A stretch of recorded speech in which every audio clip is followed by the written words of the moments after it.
Balik tanaw tayo sa AMLAC of 2017. Pero bago ang lahat mga kababayan, sa hindi pa nakafollow sa akin, pakifollow nyo naman ako. Hinggil ito sa sulat na ipinadala ng Office of the Ombudsman sa AMLAC noong August of 2017. Pinagyayabang nga ni Antonio Trillanes na hawak niyang ebidensya bank account ni Pangulong Rodrigo Duterte. Nalarma na itong ombudsman kasi nga ibinibunyag na ito ni Trillanes itong bank account umano ni Pangulong Duterte.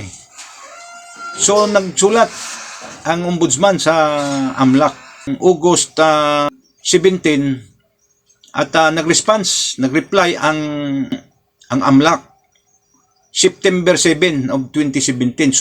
Ang naturang sulat mga kababayan ay hinihingian ng paliwanag o investigasyon itong AMLAC hinggil dito sa siniwalat ni Antonio Trillanes.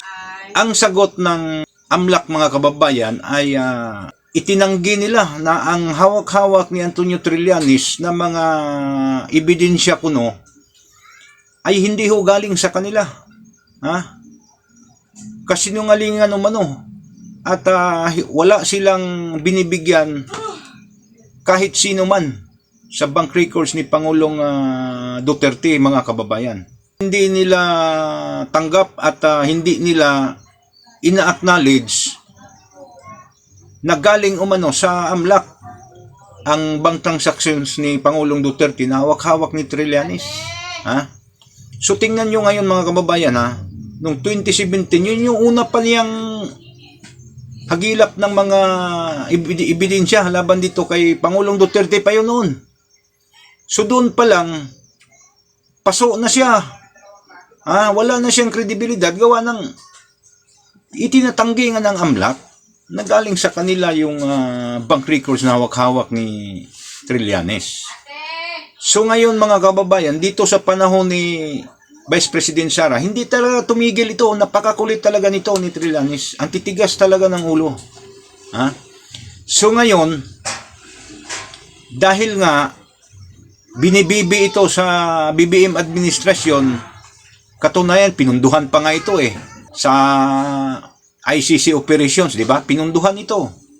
Di ba? Sabi ng mga Marines 18. At saka may katotohanan yan. Paano makagalaw yan? Paano makapunta ng ICC yan? Paano maka-organize ng mga witness yan kung walang pundo yan galing sa gobyerno?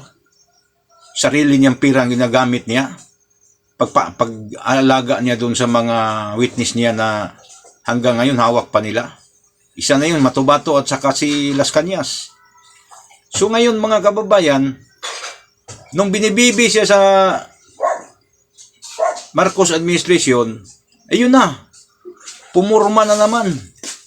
Nag-imbento na naman ng mga kasinungalingan ngayon. So dito na, ito na yung pinalabas niya ngayon na umano'y magkatugma sa AMLAC. Ngayon, bagong AMLAC na upo si Buenaventura mga kababayan.